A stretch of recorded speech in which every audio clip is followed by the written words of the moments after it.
Good morning, good afternoon, or good evening from wherever you're watching us today. Welcome to a new Adobe Live session. It's really nice to be back, and I have a very special guest with me today, the self-taught photographer Xavier Portela. And I hope saying it right because, right? Do I have Perfect. your, okay, perfect. Perfect.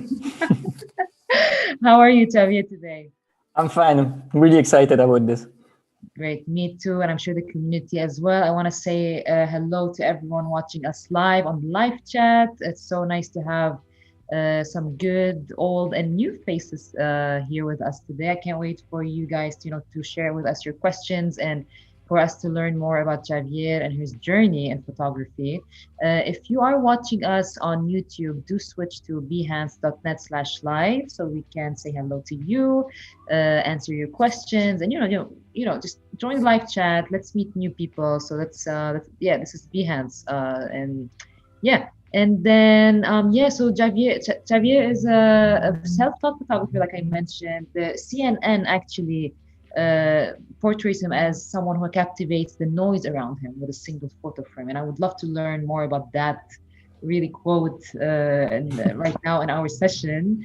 Xavier also began his career as a creative director and a filmmaker. He's based in Brussels, and he started his career actually as a web developer, which is pretty interesting to hear about. If you're gonna share it with us today, Xavier. But anyway, I'm really a big fan of your photos, and this really dreamy scene that you create, that it almost feels real. So yeah, please go ahead and take the lead of the session today. I can't wait to hear more. Thank you very much.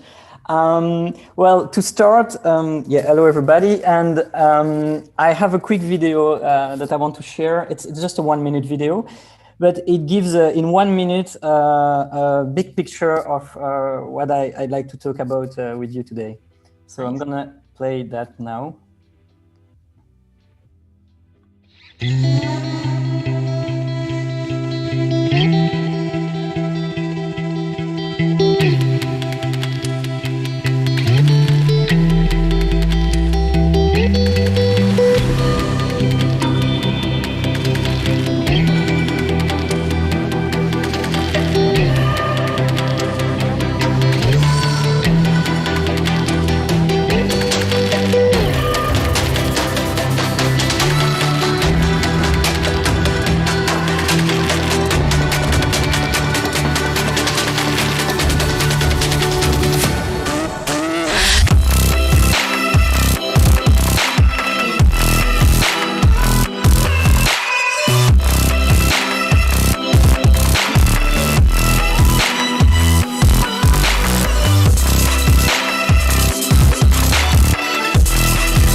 So this is a bit like a 5 years project all put it together. And what's important to me, I like to share that video because it's only a personal project.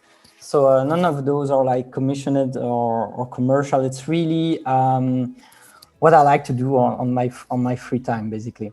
And when I'm asked to present myself or my work, I don't like to just throw a bunch of projects. I like to have like a story in between to understand how I came with those projects, etc. And as I don't know who are listening to this and my audience, etc. Maybe pro photographer, maybe beginner, maybe aspiring creative. I don't know. So I always try to find a common ground to say, hey, we all start from the same place, and how did I do those projects or that project? So question I always ask people, and just thinking it in your mind, but it's, what did you do when you were a kid? You know, what were you doing when you just like genuinely doing freely, when your parents would leave you alone in a room and you were 5 or 6 years old? What would you do? And in my case, I was playing with Lego. I was always playing with Lego all the time, and it was I was building stuff, and I was a bit of perfectionist because I was looking at the box, and my Lego needs to be exactly like on the box. It needs to be perfect. And when it was finished, I would just break it apart and build something new with the same piece, but something completely from my mind, creating my own version of this Lego. The other thing I was doing I was super interested with everything that was electronic. And so for those from my generation, there were no touchscreen. So a hi-fi looked like, the stereo hi-fi looked like this, full of buttons and sliders and all the way. The good old days. Yeah, good, exactly. And that was my father's stereo, actually. And I was playing with them, but not to play music. I was just imagining myself in the cockpit of a spaceship, flying around and firing stuff. And it was really like imagining completely something else. Then my father would come back, he would try to play some music, it would be completely messed up. It would be crazy. And the other thing I would do is always try to steal the camera of my father, to just take picture, put it in my bag to go in school, and he was not happy about it because it was an expensive camera and I couldn't take it. But I was always around all those. It was the thing I would do on my own. And then, you know, after that, life kicks in and you start like studying college or puberty, girls, etc. And so that is like a 20 years challenge photography. And at the time, I wanted to become like an IT engineer. So nothing into creative or photography, etc., but really like computer stuff, really IT stuff. And so when I start after school, when I had to choose what I wanted to study, I decided to study multimedia because I was hesitating between the IT stuff, but also everything that is more creative, like 3D, 2D, graphic design. All that is also done by computer, with a computer. So it was also related to geeky stuff, and I was a geek, so I wanted to learn multimedia. And so I did my study in multimedia, and after that, I started working, as you mentioned, as a web developer. And I was 22 years old. It was my first job. I was doing website for big brand, and I loved that. It was great. It was better than school. I was meeting a lot of people, learning a lot of stuff. But after I worked in agency, then I worked for a client. So I did in total like 6 years of web development, pure coding. And after that, I was a bit bored and I didn't know what to, I was a bit like, is that now what's going to be my life? Just going to work every day, sit in front of a computer and code some website that I will have to redo in 4 years because we build website every 4 years. And I was a bit like, this is boring. And so I started looking for another job, but the problem was that every offer I got was the same kind of job. So I knew it would be a bit exciting at the beginning because it would be new, but then after 1 year, it would be the same thing and I would be bored again. So I decided like, okay, let's maybe try to go freelance so I can choose my client, I can choose the job I work on and it's going to be different, you know?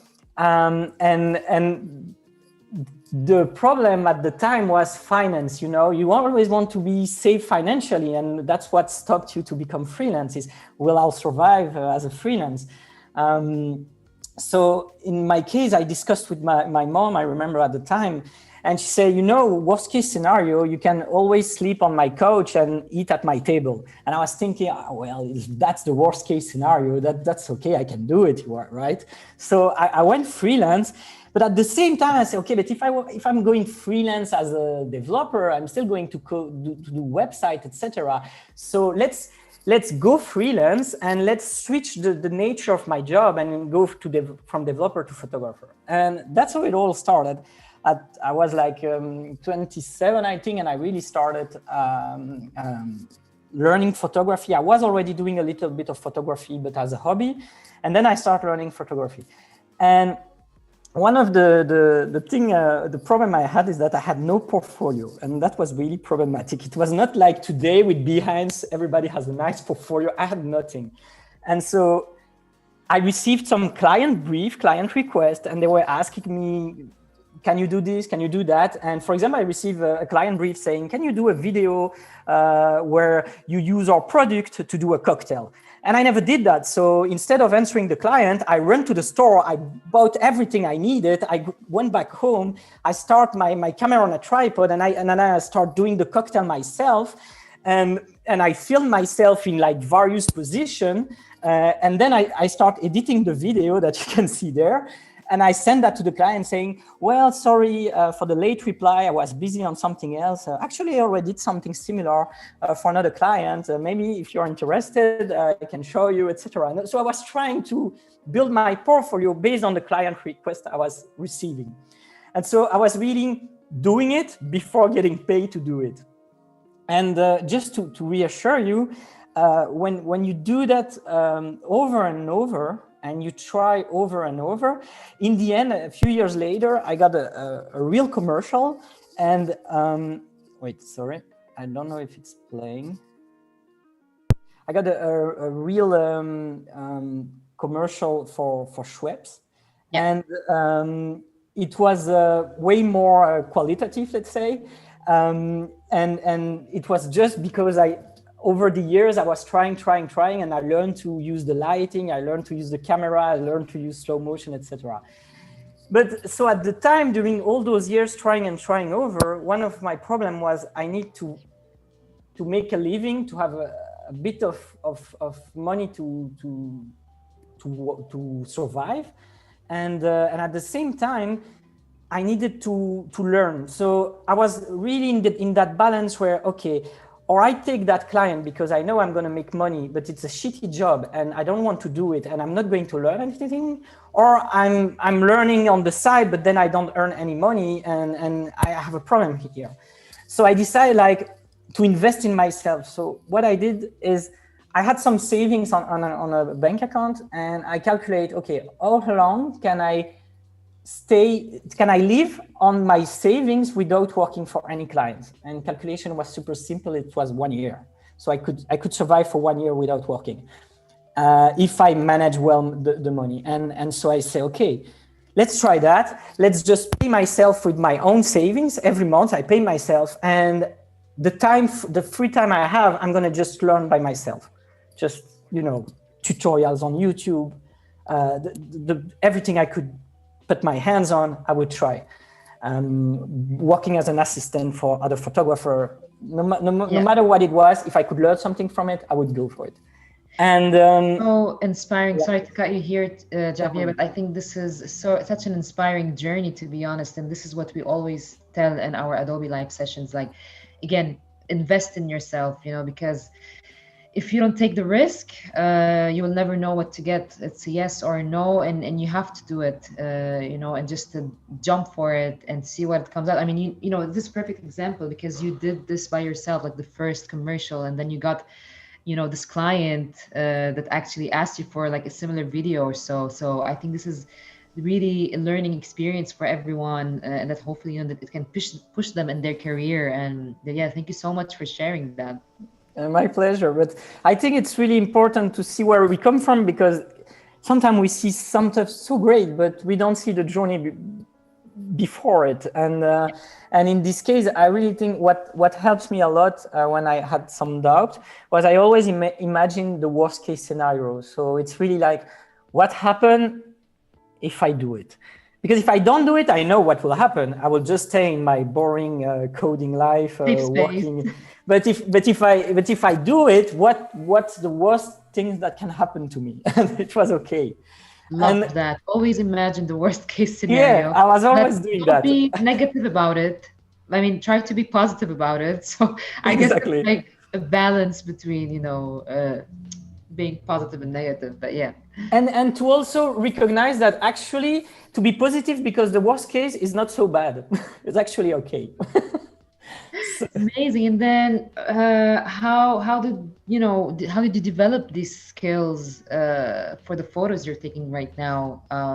How did this journey develop? So it was through personal projects, and what I will do is that show you 3 or 4 personal projects that really you will see help me to learn something during my journey. But in order to get there, to understand that I needed to develop personal projects, I had one thing happen before, is that, as I said, I needed to have a minimum income coming to survive. And so one of the things I did, it's a simple thing. I put my picture on a stock photography website. So all the picture I already did by the past, I put everything on this stock photography website. It was a premium website. And I sent them my portfolio, and they said, okay, you can send us your pictures and we'll put them online. And actually I did that, and I never heard from them, like for a complete year, I never heard from them. So in my mind, I was like, okay, stock photography is dead. And after a while, I got an email from them, and it was saying like, this is a screenshot of the email. It was saying, oh, okay, you're gonna have a payment transfer of $6,240. And I was in front of my computer and I was like, what is that? Where is that coming from?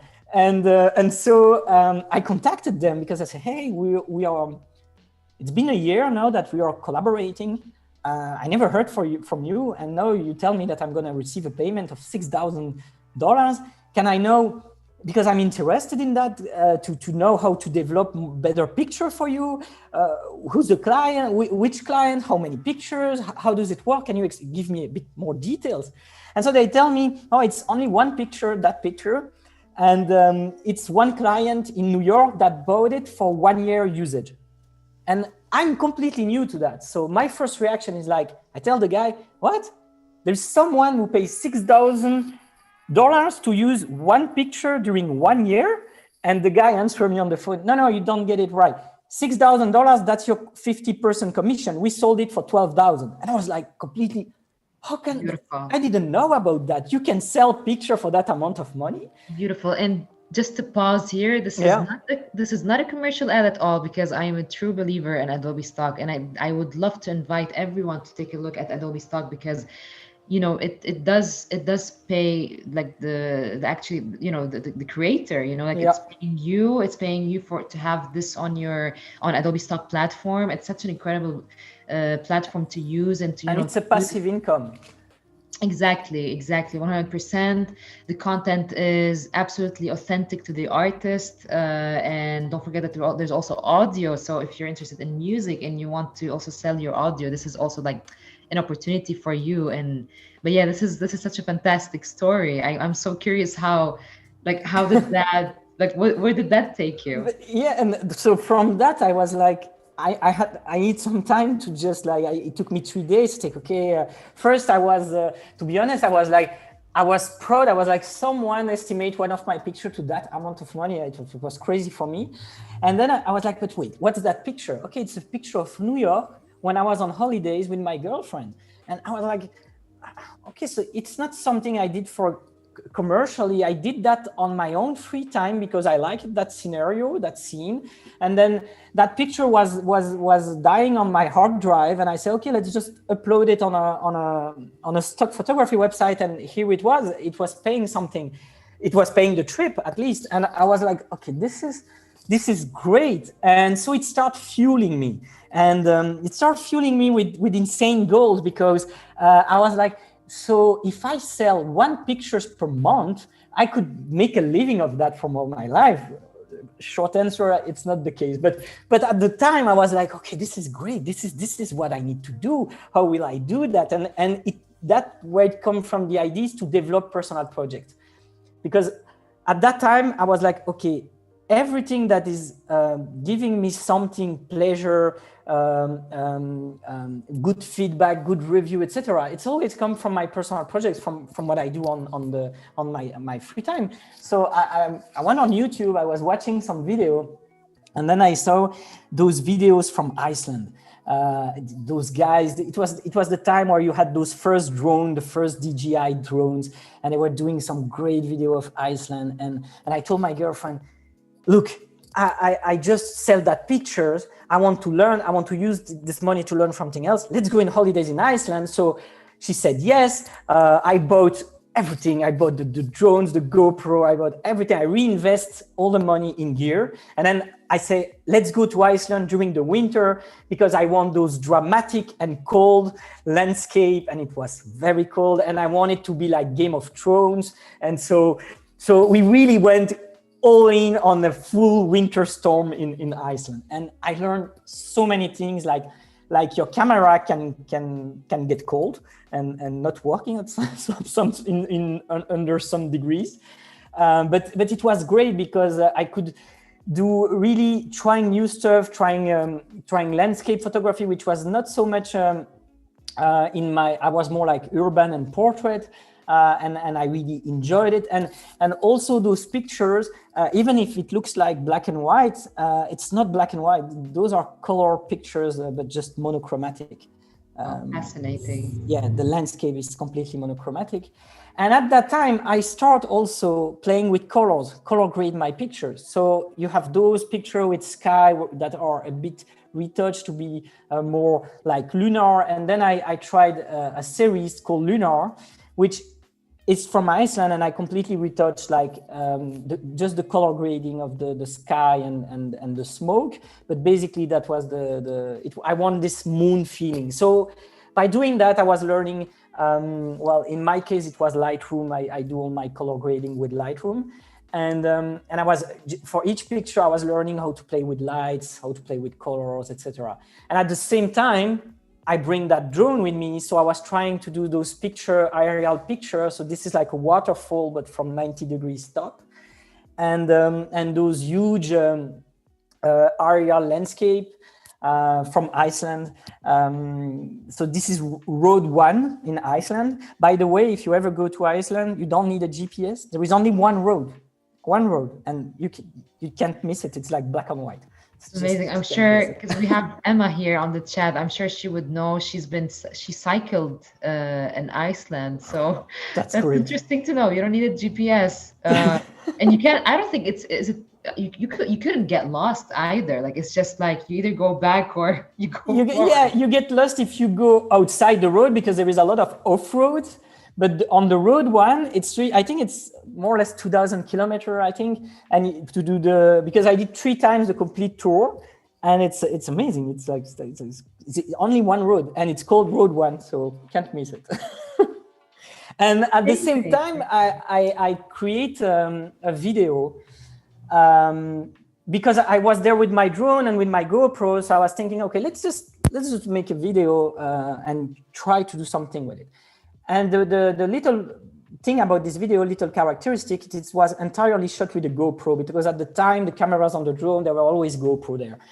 And so I shot this video, again, free time, personal projects. And when I came back, I put it online, and I sent an email to GoPro, because I was like, hey, GoPro, I don't know if you're interested, but this is entirely done with your camera. And a few days after, I got an email, and they told me, you won video of the day with your Iceland video. And I was like, crazy, what is that? And then at the time, I don't think they still do that today, but at the time when you won video of the day, they would take your video and put them on the homepage of GoPro for 24 hours. But the traffic on that website is so huge, So actually, and I will this video is online, so on my Vimeo, so you can check it out if you want to see the complete version. But at the time, I was like, okay, this is great. I'm like on their homepage, I get a lot of traffic. And what happened is that a company in San Francisco they bought the usage rights of the video to use those shots in one of their app. It was a travel app, or I don't remember. And again, when I come back to home, I was thinking, well, it happened again. I work on a personal project and it paid off. And I can't go every week to Iceland because that's way too expensive. But it was motivating me because I was doing some stuff I loved and people were paying me for it. So I was like, okay, how can I do that without spending the entire budget of Iceland every month?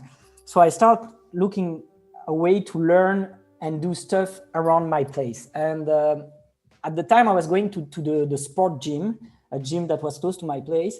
And in that sport gym, there was those guys, that big muscle guy, they're doing all the heavy lifting, etc. And I was on a bike doing cardio, you know, and the slim, tiny guy doing cardio and sweating like hell. And I was looking at those guys at the end of the gym, and I was like, damn, that face is like a portrait face for photography. So I went to the guy and I said, hey, my name is Xavier. I'm a photographer. And I was looking at you and I was wondering if you would be interested to do a portrait shooting together, because I would love to work for brand like Nike, like Adidas, to work for sport brand.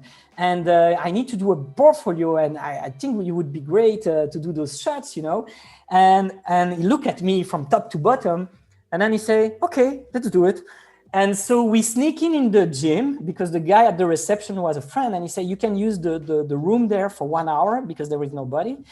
And so I went to with my flashlight, strobe light, etc., because I never used studio light at the time. And so I start in 1 hour to learn how to use those lights and how to use the color filters for the lighting to have this red feeling, etc. on him. And we do all those photography during 1 hour. And what happened is that I send him the pictures, I put them online, he put it on his Facebook, he's super happy with it. And the day after I go to the gym and this guy comes to me and he tells me, hey, are you Xavier? And I'm like, hey, shit. And he say, okay, yeah, I'm Xavier. Yeah, you did the picture of my friend there. Yeah, I want you to do the same picture for me. And I was like, okay, no problem. And then I was always sneaking in the gym, and we were waiting when there is nobody after hours. And we were doing all those shots with lighting, etc., just to do some sport photography. And then another guy came, etc., and I became the photographer of the gym. And then one day, the receptionist told me, hey, the owner, she wants to see you. And I was like, okay, no, it's done. It's over. I'm never going to shoot here anymore. And so she contacted me. We had a meeting, and she said, are you the one who did all those pictures in my gym? And I said, yeah, there were nobody there, and I just wanted to use the place. It's great. It looks better than in reality. Could you create a complete shoot of my gym so I can use it on my website, etc., etc.? And so I was getting paid to do picture of the gym where I was using for free, doing portraits. So again, I was like, damn, this is great. I'm doing like personal project on my free time, getting paid for it. I need more of that, you know? It's so, I mean, the live chat here is, and I can 100% agree. Like, we are loving your energy, Xavier, and especially your passion. You know, like, you didn't give up since that moment, and you were just doing really purely personal projects. You know, like taking pictures, taking photos, and even like going up to people. And I feel like most people they're lacking this step, which is just do it, go up there, go up front, and you know, ask, you know, go communicate, engage with the community, and you know, because you never know what you're gonna get in return. And look at you now. I mean, this is really fascinating story. It's super cool to find out about this. So you ended up like going from taking photos of someone at a gym, you know, whether it's a friend or like you know, someone training, and then right now you're still taking photos in that gym, or how well, with COVID less, but yeah, I still did some picture there. I still did some portrait session there, and now I'm actually super friend with the owner, because she became one of my best friends, But Oh my God. I met her during the day she said, "Are you the guy who take picture of my gym?" That's how I met her. That was the moment. Oh, fascinating. This You was know, really funny, and she became really one of my best friends. So amazing. it's And crazy. Christy here is saying, yeah, definitely. It's always good to network with people. This is something we should just, even I understand that it might be harder now because it's really challenging to meet people in person, but we do have, the live chat, for instance, right now, or we do have our Discord channel. Like it's still possible to network and to meet new people, and hopefully, Yeah. things will get better and you get to meet people in real life. But this is really fascinating. And I guess I got a question here from Paulo, I believe, about Photoshop. I guess we're gonna be talking about this, like what kind of softwares do you use, I have Xavier? Photoshop, Uh, Lightroom mainly for color grading, and Photoshop when I go more into details.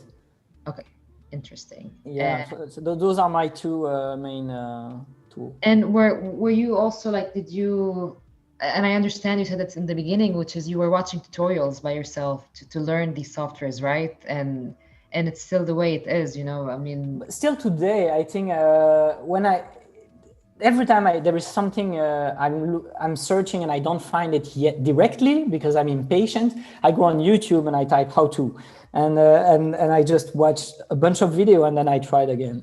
It's I learn everything like that. It's amazing. And then we also have, like, on the Creative Cloud page, we have a Discover page where you can see tons of tutorials for beginners and advanced professionals. So definitely, I think that, your story about being, it's purely self-taught, and I hope that, creatives out there can just like depend on themselves rather than depend, on yeah. I don't know, schools, or, I mean, I always say in the sessions, go to school. Education is awesome, but still, like, if you want to work in the creative world and the creative industry, you kind of have to depend on yourself and just, get the information yourself. And actually, that's why I really learned I spent 3 years at school learning multimedia, and what I like there is that their program was a bit too wide because we had like graphic design, drawings, video editing, sound editing, coding, website, After Effects. And of course, it was impossible to be a specialist, an expert in all those fields because there were so many different courses, and we had 40 hours per week of session learning from all those different teachers. And it was really great for me because it was just giving me the basics, and then I could go on my own.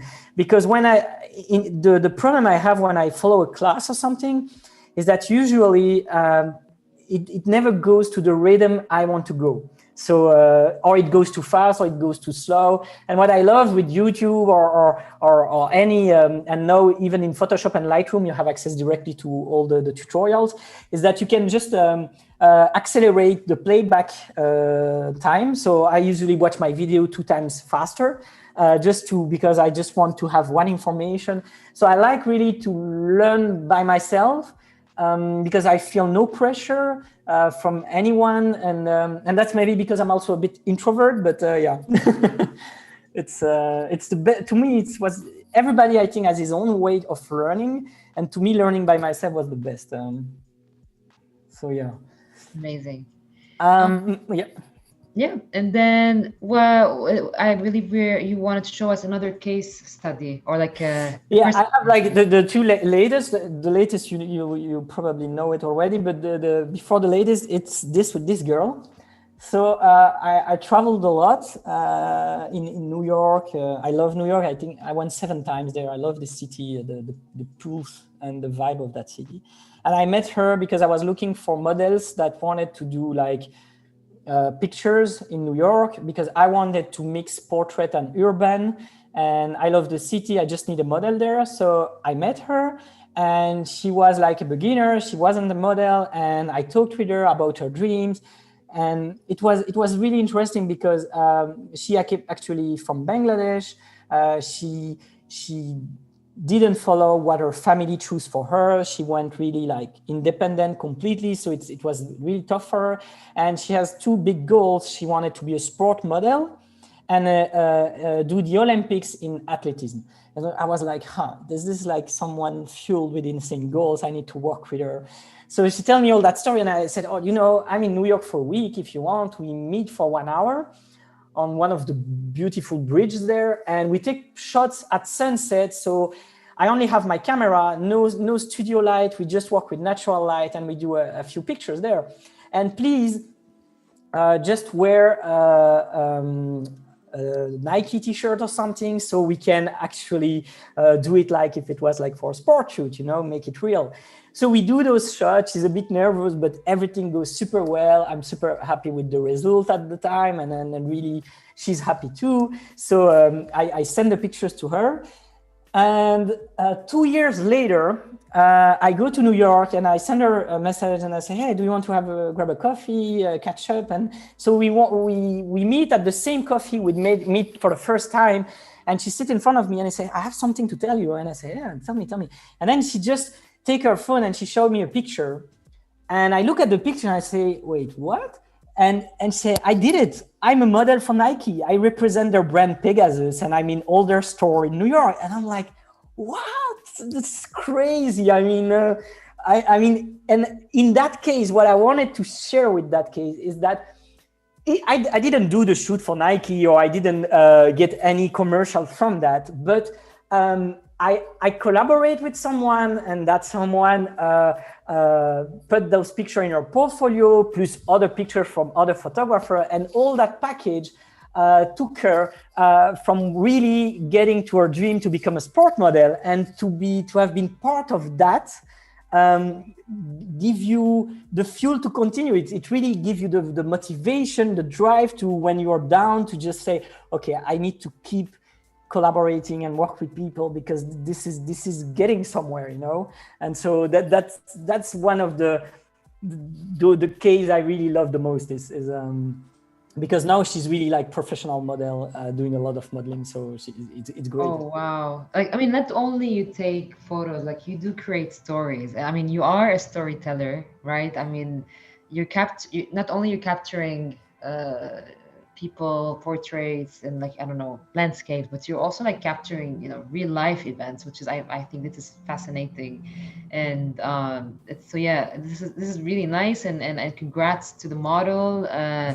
I'm sure like this has brought her like so many opportunities, you know, thanks to just like a fun photo shoot. Like, again, I would definitely invite everyone to just, you know, put your work out there, put it on your portfolio, update your portfolio, and especially personal work, right? Like, you know, Yeah, you never know, someone out there is gonna like it, and it's gonna hire you for it. So why not?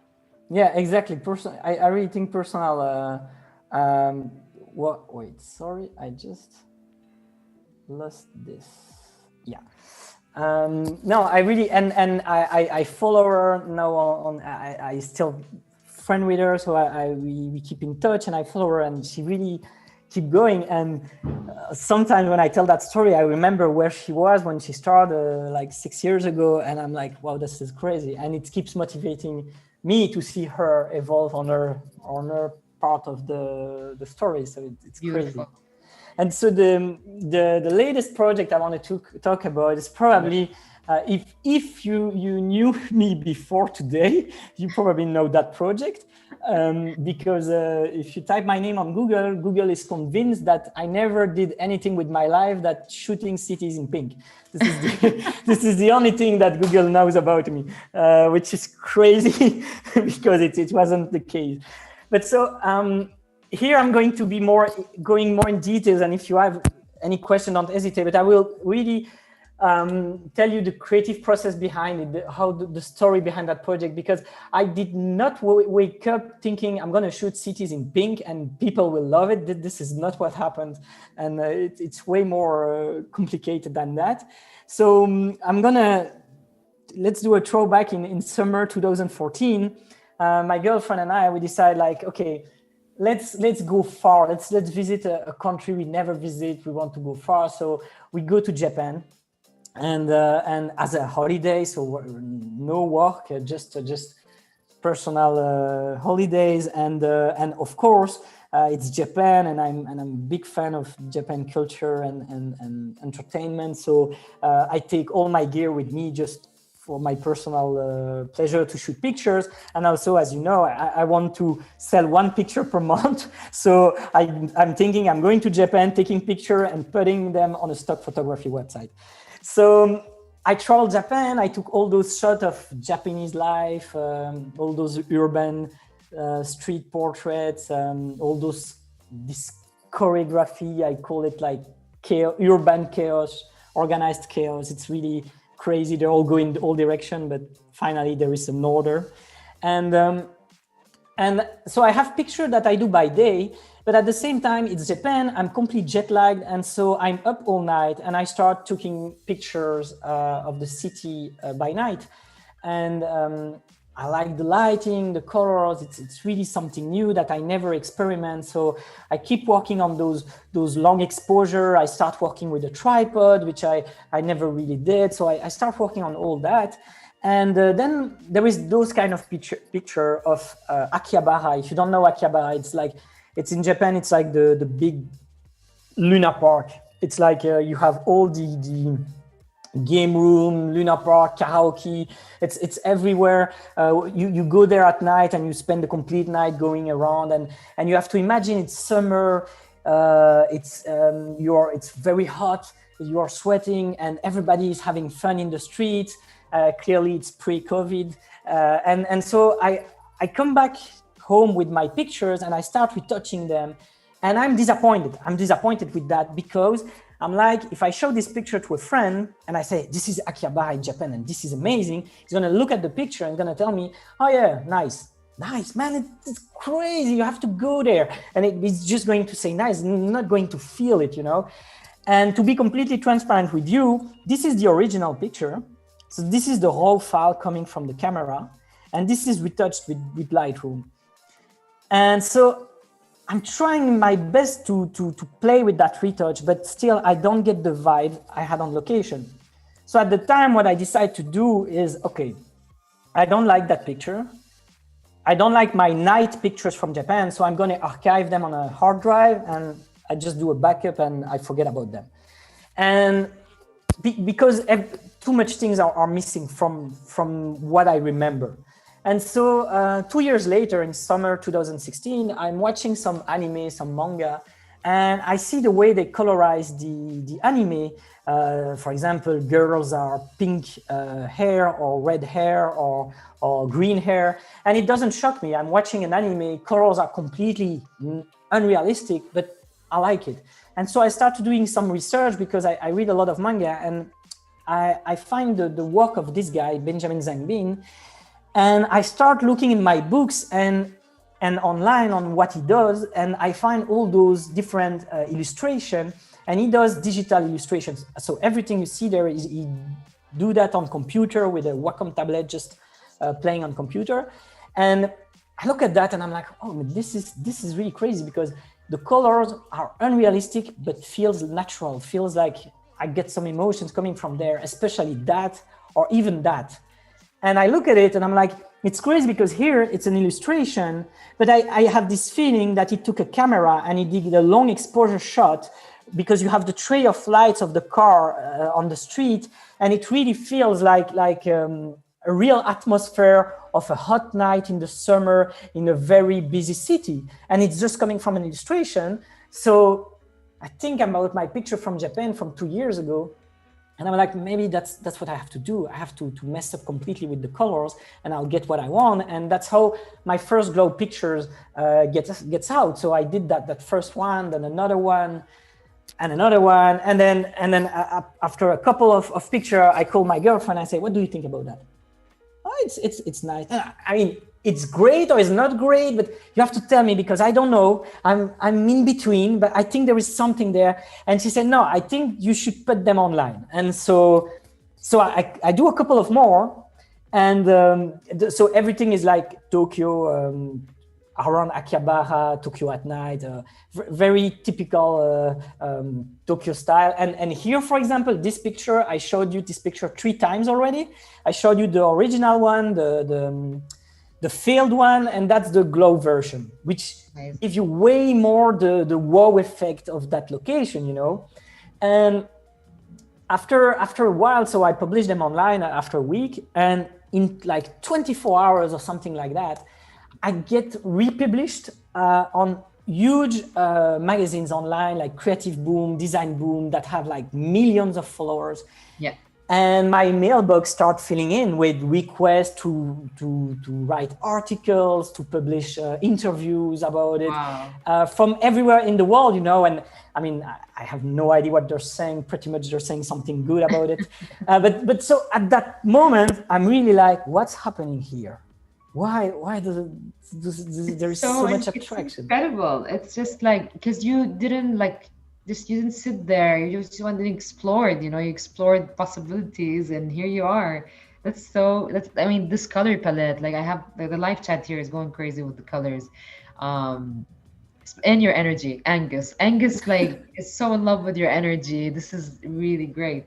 And that led you to another city, because I know that Dubai is also another project that was similar to this one. Was it someone contacted? Dubai is more recent. Dubai is like the latest one. But I did it led me directly to another series, because at that time when I saw how it was like getting attraction, I start like surfing the wave. And this is important when you feel like something is really going well, and you don't know why. I'm like, okay, I'm gonna keep doing it because I need to understand what's going on here. So what I did is that I took old picture from Hong Kong that I never published, and I start retouching those pictures of Hong Kong the same way. And those are from another trip. But I never intended to do glow picture with those ones. But I still published them right after the first version. And it gets so much attraction that I start thinking, okay, I want a picture at my place. I want to print a huge print of one of my glow picture at my place, because this is one of my greatest project until now. And I want to have that at my place. So I went to a lab from France. And I tell them, can you print that for me? And they print it. And then they contact me.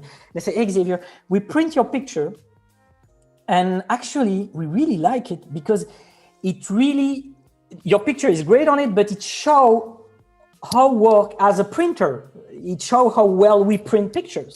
So we were thinking maybe we could do an exhibition with you, and you exhibit your pictures, and we show how well your craftsman job of putting those pictures, exhibit those pictures.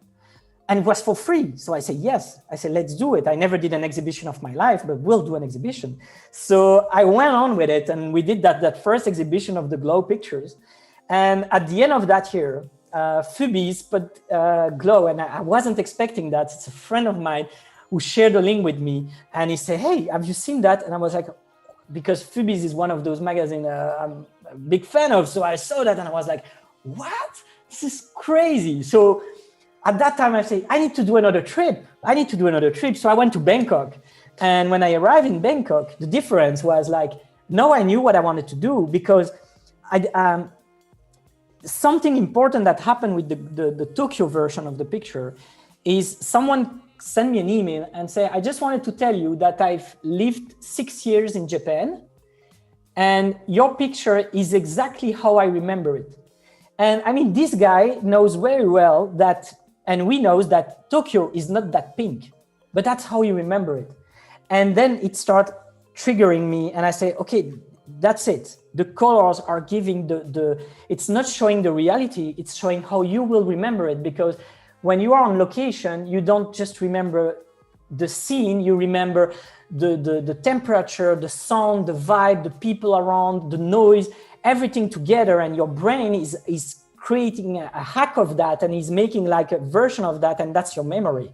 And with a picture, with a photography, I don't have sound, I have anything else than the image.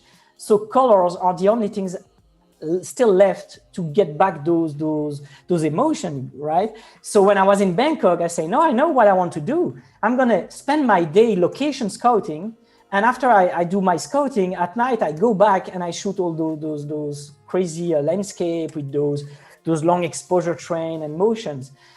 And I did that series of Bangkok just after the exhibition of Glow. I went back home, and of course I published them online to see the reaction. And then I got even more like publication, like Lonely Planet, who put the picture in the 11 unique photographic views of the world. And I was like, this is crazy, because I wasn't expecting it, and it's coming from all the way. But I was still not converting. It was great, but it was completely personal project until summer 2017. I got an email from Japan, and it was saying something like, okay, we have a client that is doing a real estate project here in Japan, and it's in the neighborhood that you've been shooting. We'd like to buy the picture. So do you have more? So I sent them all my pictures. I sent everything I have on Japan. Say, buy whatever you want. And, and they told me, oh, it's great, the clients love it, but actually the neighborhood changed. Your pictures are too old. And I'm like, oh no, yeah, it took me like 2 years to come up with the ID, and now 1 year it's online, so it's 3 years old, so it's not going to make it, etc. And at the end of the email, it says, is it possible to ask you to come to Tokyo to shooting Shibuya crossing for this project? And I'm like, super, super chill. And I said, let me think about it. And so in winter 2017, I'm going back to Japan. And I have, at that time, I get the best briefing of my life. I sit on a table with the guys from the agency that speak English and Japanese. And in front of me, the client, 4 people only speaking Japanese. And they start speaking in Japanese and I don't get anything. And it goes like that for at least 10 minutes. And it's the longest 10 minutes of my life. And I just nod like that, but I don't know what I'm nodding for because I don't know what they're saying. And then the girl next to me, she started talking in English, and then the client started talking in English. And he just say, so we'd like pictures of Shibuya, all the neighborhood of Shibuya, do what you like. And I'm like, okay, do you want to come with me at night? And so we scout together, we look at the picture together, and you can approve them. No. No? Oh, I send you the picture after and you approve them after. No. We like what you do. Please do what you like. And I was like, this is fabulous. This is insane, you know? This is the best brief of my life. It's tricky though, right? Was this pressuring on you? I mean, I know it's a bit. We all love an open brief, but I'm sure like it was challenging. That was too much open because I said, okay, you know what? Let's do it like that. I have 2 weeks working for you.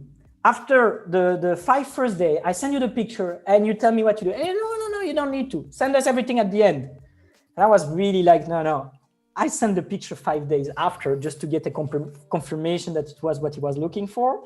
And so I spent my job going in the street of Japan, doing location scouting during the day, and then do another series of Glow at night. And so I did all those scenario of night street. I start playing with long exposure. That's one of the picture that was selected for this project. And that was the complete other series of Glow because now I knew what I wanted to do and I was doing for a client. And after 5 days, I sent him that. He said it was okay. Then he asked me, do you have some shot from higher? And I say, oh, I can get you that. I saw some rooftop. I'm gonna go on those rooftop and I'm gonna take some picture for you. And then he said, no.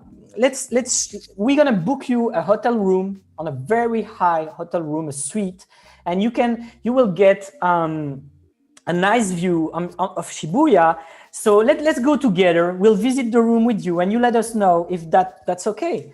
And so I arrive in the room. That's the room, and he asked me, what do you think? Can you do something from here? And I'm looking at this corner view of Shibuya and that's Shinjuku there on the background. And I'm like, I guess I can do something from here. Well, you have 2 nights. And for 2 nights, I didn't sleep. I put my camera in front of that window.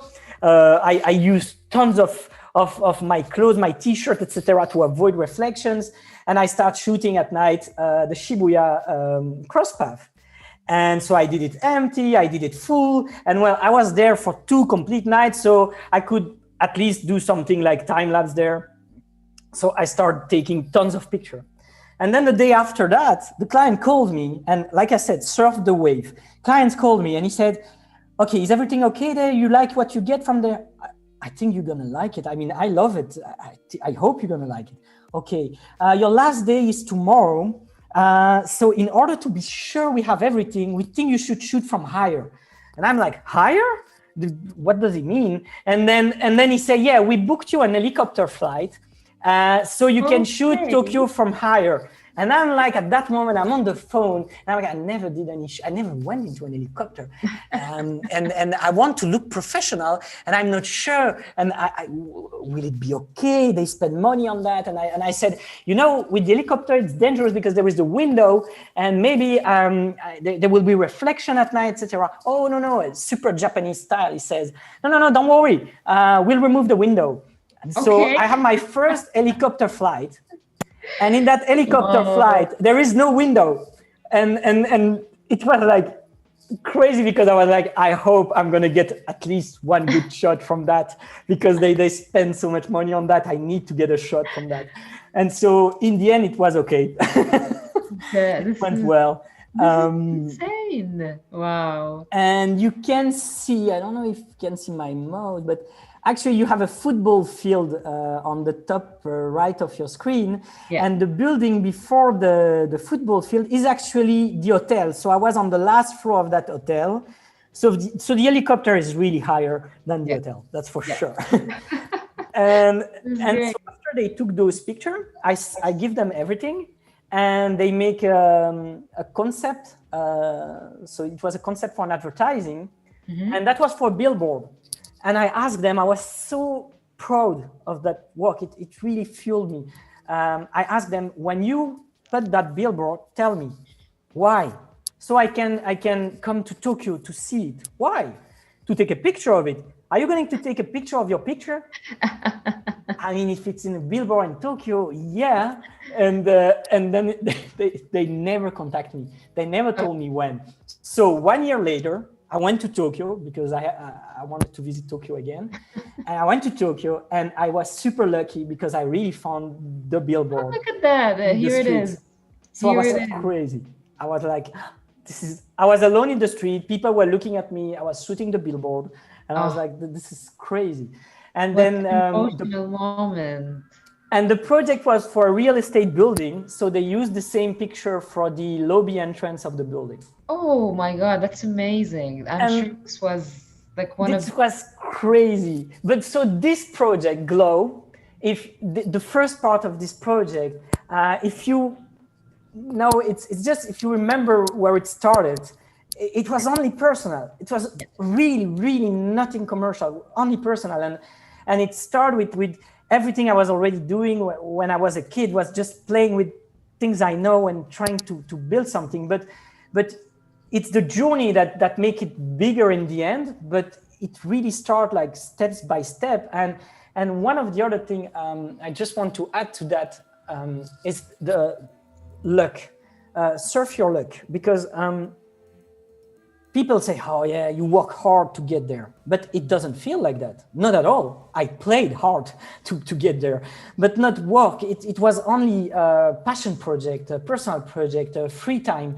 And the thing, like I said, when I start seeing that Glow was getting attraction, I said, oh, maybe I'm in luck right there. And I need to play with that luck. And when this client from Japan called me, I know tons of photographers from Japan that are super good, super talented. I follow them on Instagram. They are great. And my first logic reaction is that why are they not working with a Japanese local artist who can probably do the same or similar work? And it's going to cost way more than to get me from Belgium to Tokyo and pay for everything, you know? And for me, there you have like 50% luck, you know? You have your work, but you have luck. And why I'm saying that is that I know when you are struggling as a young creative, or as when you are struggling, you are working hard and you don't get the recognition you are expecting, and you think your work is bad, but that's not the case. Actually, I think luck is like going in phase, and you're just not in that phase yet, but just be patient, because once you get there, that's the moment you have to just jump in and surf that. I love that. This is like the perfect way to end our session today. What a valuable advice, Xavier. And I feel like I definitely agree with you in terms of luck. And that's what I call happy accidents, actually. I really believe in happy accidents. I really believe that, and especially in your case, like, the energy, the passion, and just like you don't stop, and that's just, that's enough for you to keep moving forward and getting what you want in the end. And I always believe also you have to believe in it. You have to want it so much or so hard in order to get it. So this was absolutely inspiring. Unfortunately, we are at the end of our session. We can listen to you for hours, like Tim said on the Sorry, chat. I took so much time to tell the story. Definitely, definitely. And yeah, I just want to say a huge thank you, Javier. Hopefully we'll have you back on the stream because I would there are love to. so many people on the chat that really wanted to see the process behind these images and how you used Photoshop and Lightroom. That would be like such a nice session as well to go into details on that. So With thank you pleasure. again for joining us. It has been absolutely wonderful. I want to say thanks to everyone as well who watched us today live. And just a reminder that we have also awesome sessions next week. On Monday, we're live again at the same hour with Margarita. And she will be talking about Illustrator and cool techniques that she uses on Illustrator, so don't miss on that one. On Wednesday, we have a really cool session for 2 hours, so save your agenda on this one with Joe Allen and Tony Harmer. And this is going to be on InDesign and interactive InDesign, actually. So do join us on this one. I'm really curious about it, so I can't wait. On Friday, next Friday, we will have Charles Carter, and it's going to be a session about photography again. So thank you all so much.